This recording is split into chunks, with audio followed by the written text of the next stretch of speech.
There was once a fisherman who lived by the sea. Every morning before sunrise, he pushed his small wooden boat into the waves. His nets were old but strong, and his hands knew the rhythm of the sea.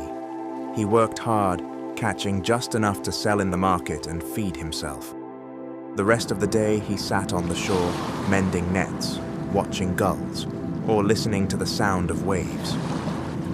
One afternoon, a wealthy trader passed by and saw the fisherman resting under a palm tree, humming to himself. "Why don't you fish more?"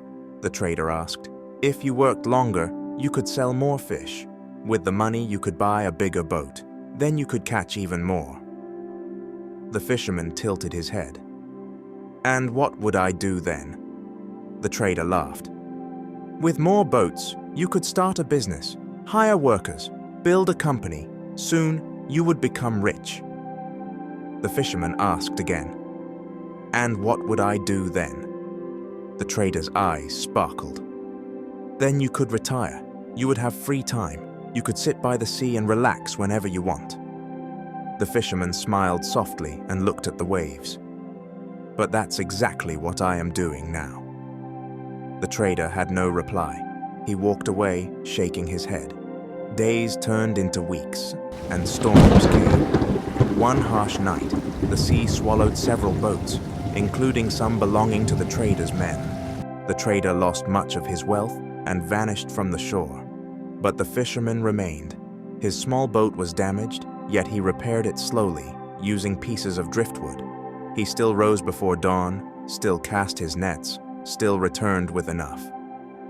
Villagers often asked, "Don't you wish for more? Don't you fear wasting time?" The fisherman only smiled. His days were filled with steady work and quiet rest. His hours were not wasted on chasing more and more, nor lost to fear of tomorrow.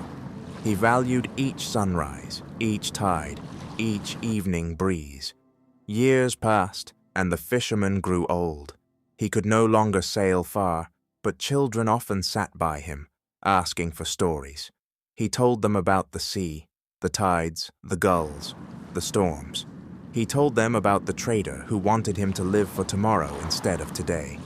The children listened, wide-eyed, as he laughed softly and said, "The sea taught me that time is the only treasure we cannot fish again once it's gone." He closed his eyes often, not with regret, but with peace.